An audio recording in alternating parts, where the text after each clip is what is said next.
Hey there! Welcome to the Gunpla Lair. In this review, we're looking at the version 2.0 of the real grade RX-78-2 Gundam. The OG, Gramps, Gundam GrandDad, whichever you want to call it, holds a special place in many a Gunplar's heart, myself included. Bandai knows this, so they have released a lot of kits of it. And I mean a lot. Looking at the RX-78 kits alone will probably give you a good preview of Gunpla history.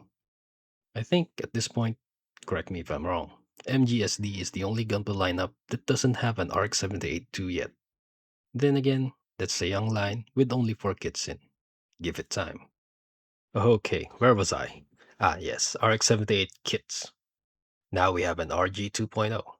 This is the 40th kit in the line now, if counting only the retail releases. It's fun to see how far the RG line has evolved, resulting in this kit. Spoiler alert, it's great. But of course, I'll be getting into detail. And this kit has detail aplenty. Well then, let's get going.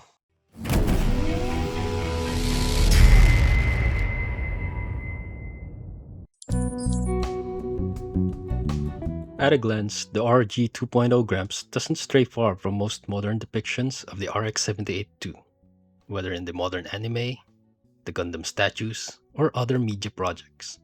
Consequently, this extends to the kits that the said media spawned, including the MG 3.0, the original RG, and even HGs such as the Revive, Beyond Global, G30th, and Origin versions. It stays true to the original design elements from the 1979 anime, with updates to fit current visual standards. A closer look reveals more changes Bandai implemented to differentiate this iteration. The head is more rounded and proportionally smaller. You can almost describe it as cute, especially when looking at it straight from the front.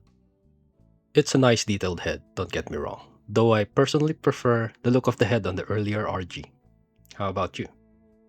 On the torso, we get some sharper angles, giving it shapes that feel more dynamic. For the torso vents, we get the origin style where the full frame is yellow, instead of just the flaps nestled inside openings on the blue parts, making them more pronounced. The shoulder armor is sloped from the middle, as opposed to previous iterations where these are just flat. The limbs are a tad beefier, especially the legs, which is another aspect that makes this feel closer to the origin design. The detailing on this kit is dialed up to 11, though the panel lines are less than I expected. I thought there'd be more. In hindsight, that actually makes sense, since the model doesn't rely much on panel lines for its detailing. The sculpt of the armor are crisp, with subtle bevels and angle shifts which are impressive enough on an individual level, but even more when combined. The whole really is much more than the sum of its parts. Of course, we also have top-notch part separation, with that real great two-tone differentiation across the kit. We'll get more into the colors later. Rounding off the detailing are the numerous small openings on the armor plates that allow the gray parts underneath to poke through. I love the variations in the detail density.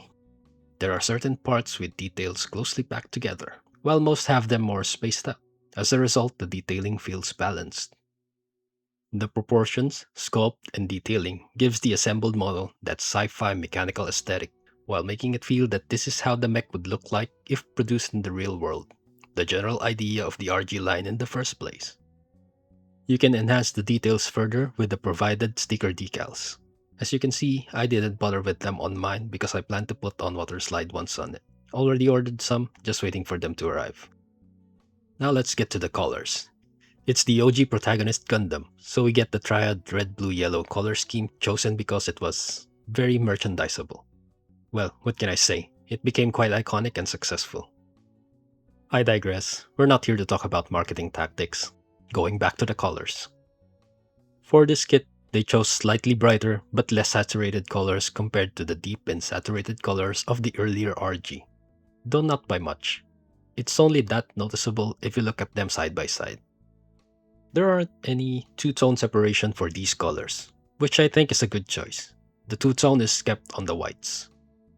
Speaking of, the white and off-white tones have more contrast, which I think Bandai has been pushing further with their more recent RG releases.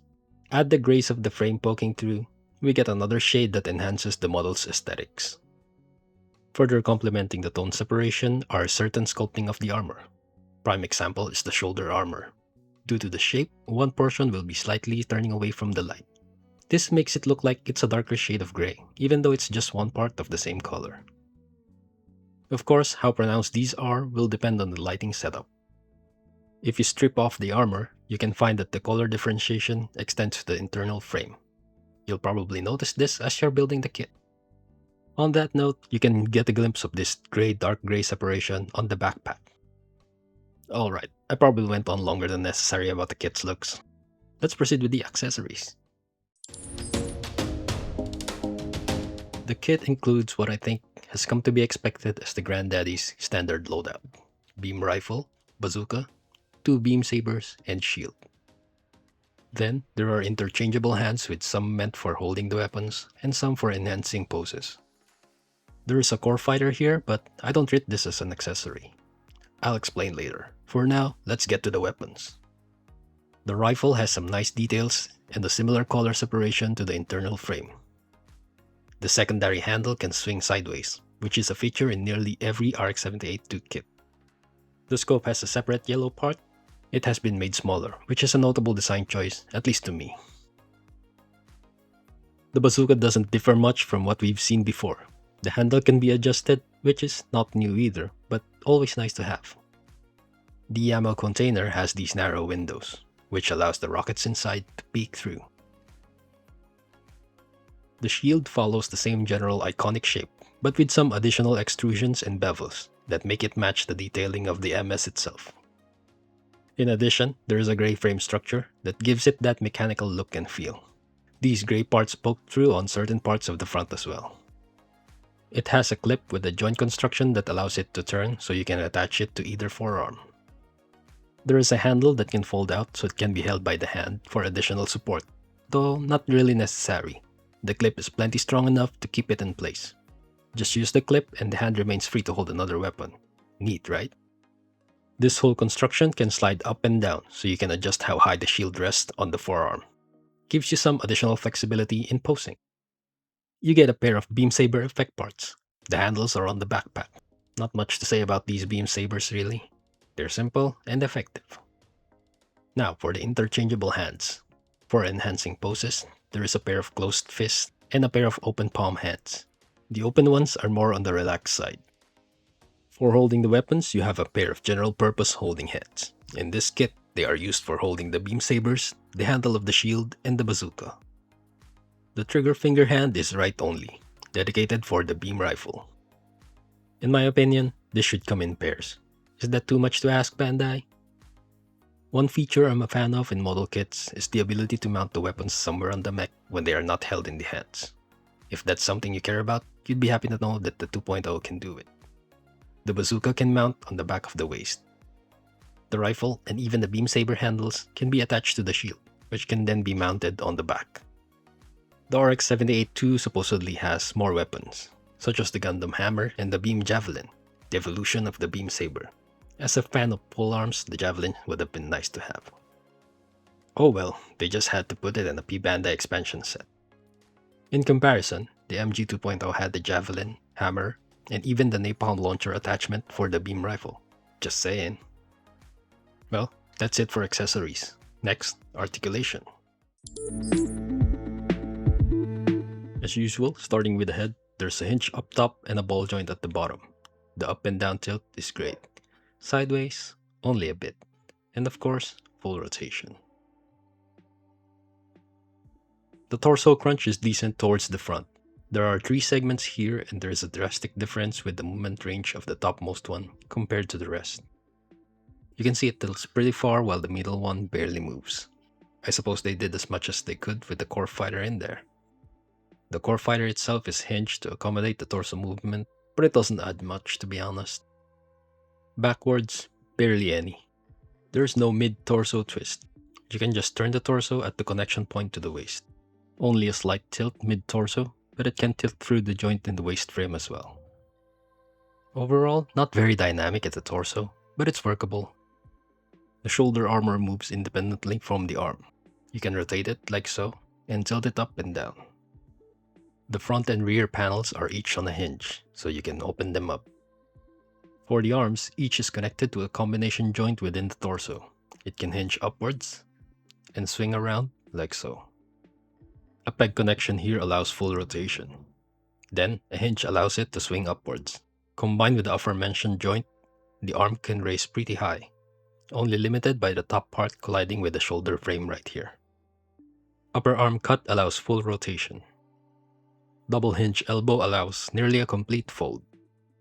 Additional movement here with the cuff being a separate unit. It complements the ball joint wrist, enhancing the range of the hand movement.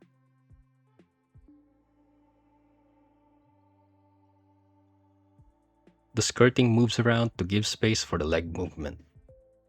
You have a drop-down mechanism here. Combined with a swivel hinge combination hip joint, you can raise the leg frontwards and sideways. You can swivel the upper leg like so. Double hinge knee gives you a full bend. The ankle construction has multiple joints. A hinge in the lower leg allows the foot to tilt front and back pretty far. This portion of the leg armor is on its own hinge, which allows it to open up to free up that backwards movement. This joint lets the ankle rock side to side. Towards the front of the foot is another swivel and hinge combination that lets the foot tilt further and swivel side to side. The heel can hinge backwards, and you get a toe bend. This ankle guard moves up and down a bit.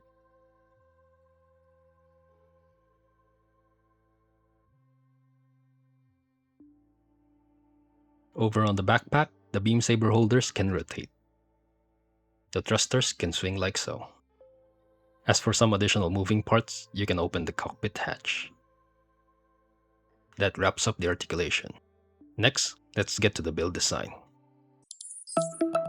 So far with my reviews, the build design is my favorite aspect to talk about. This is especially true for this kit. Before going through the great parts of this kit, let me get my few minor gripes out of the way. Actually, make that gripe singular, since it's just this, the torso. It's all stemming from the fact that there is no core block option. In other RX-78-2 kits, you have the option to use the transformed core fighter or a core block, a unit that takes the place of the transformed core fighter to put inside the torso. This allows you to display the core fighter separately with the mech still solid in its structure. Here, no core block. You have to keep the core fighter in there. This is why I don't treat this as an accessory, since it's a required part of the internal structure. I suppose you can still argue that it's optional since the model can still somehow function with it removed. That'll leave the model flimsy though. Now the core fighter here is pretty impressive. They gave it the bending mechanism, though that's as far as they went. As I mentioned in the articulation, there is no mid-torso twist. The sideways tilt is also limited. I feel that they could have enabled such movements if they engineered a non-transforming core block. I personally don't mind keeping the core fighter in there. Just that, this made the torso's articulation feel quite limited in comparison to the rest of the model. I don't display core fighters myself. I don't even remember where I stored them, now that I think about it. However, for those who want to, having that option would be nice, yeah? I should also mention that this kit I'm reviewing is among the earlier production. Had this on pre-order, just took me a while to start building it. This means it had the issues with the Vulcans resting too deep. Bandai has since corrected this with later production, so I'm not gonna dock points for this. If you get a kit now, you'd most likely get a corrected version. Anyway, now that's out of the way, let's get to the good parts. Let's start from the inside, the internal frame. The intricacy of the build is all here. By the way, the manual instructs you to build and armor up each unit, but I assembled the full frame first. I just used my own judgment on when to stop. I actually attached armor parts over here on the forearm. Hey, editing Jill here. Apparently you can access a version of the manual that shows a frame first assembly order. You can scan a QR code on the manual or type the URL for those like me who still prefer to browse the web on desktop. That'll be the technical guide over here. The page contains the standard manual as well. Okay, back to the review. You are constructing a lot of combination joints with molded mechanical details. I don't know why, but these never grow old for me, even though this is common in RG and above kits. This is also where you'll see the mechanisms that allow these additional movements that enhance the look and functionality of the model. Some examples are the separating armor parts, like this sliding thigh armor, the swinging back armor of the lower leg, and the independently moving cuffs. The most packed in terms of intricate construction is the waist unit frame, primarily the drop-down hip joint, but there's more movement here. This rear construction can raise as a unit, tilting the upper body forward. Even this front part can swing a little, though I haven't found a use case for this myself. The most impressive thing about it is that even with all these moving parts that are quite small, it remains stable. They basically just move if you intentionally move them. The eyes are color separated, so you can forgo the eye stickers like I did, though I plan to give this some reflective color later. Moving on to the exterior, there are no seam lines or mold lines to address here. I believe this is the case with all RG kits. Gate placement is smart with lots of undergates. Combine that with the plastic being easy to work with, particularly the whites and grays, and the cleanup is relatively easy. A lot of the armor parts have detailing on the inner side. This would be nice should you want to make some battle damage mods. All in all, such a solid kit. I love how when I pick this kit up and put it back down without fiddling with it or anything, it will retain its pose and balance. This is not the case with the earlier RGs. Most of the time you have to readjust the legs and feet so they can be stable again. For mounting on action bases, the model has two 3mm points, one in the rear of the waist and one on the backpack. Being able to choose between these gives you versatility in displaying the model. These can be closed when not in use. I think a fantastic hallmark of the newer RGs is that even with all these intricacies and moving parts, they don't feel delicate. The RG RX-78-2 version 2.0 is awesome. A great kit through and through. That said, I got some mixed feelings about this. You see, if you scale this up to 1/100, you get a modern master grade. Scale it up to 160 and this would be acceptable enough as a perfect grade. I guess what I'm trying to say is that nowadays, the only thing distinguishing the RG line from MG and PG is its scale. That's perhaps an oversimplification, and even if it becomes accurate eventually, it's not necessarily a bad thing. I'm just being sentimental, you could say.